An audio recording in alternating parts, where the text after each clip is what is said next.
సింగపూర్లో జరిగిన అగ్ని ప్రమాదంలో పవన్ కళ్యాణ్ చిన్న కుమారుడు మార్క్ శంకర్ గాయాల పాలైన ఘటన గత వారం రోజుల నుండి నేషనల్ లెవెల్లో ఏ రేంజ్లో ట్రెండ్ అవుతుందో మనమంతా చూస్తూనే ఉన్నాం.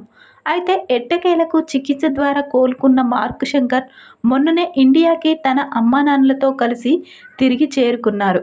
అందుకు సంబంధించిన వీడియోలు సోషల్ మీడియాలో బాగా వైరల్ అయ్యాయి. ఇదంతా పక్కన పెడితే బిడ్డకు ఎలాంటి ప్రాణాపాయం లేకుండా సురక్షితంగా బయటపడినందుకు కృతజ్ఞతగా పవన్ కళ్యాణ్ గారి సతీమణి తన మొక్కును తీర్చుకోవడం కోసం తిరుమలకు వచ్చింది. నిన్న రాత్రి ఆమె తలనీలాలు కూడా సమర్పించింది.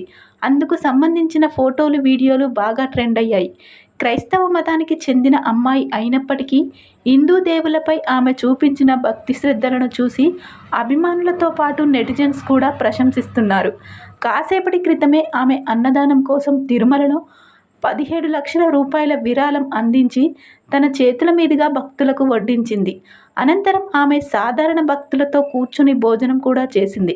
ఒక రాష్ట్ర ఉప ముఖ్యమంత్రి సతీమణి అయినప్పటికీ ఇసుమంత గౌరవం కూడా లేకుండా ఆమె ప్రవర్తించిన తీరు ఎంతో ఆదర్శప్రాయంగా నిలిచింది అని అభిమానులు ప్రశంసల వర్షం కురిపిస్తున్నారు.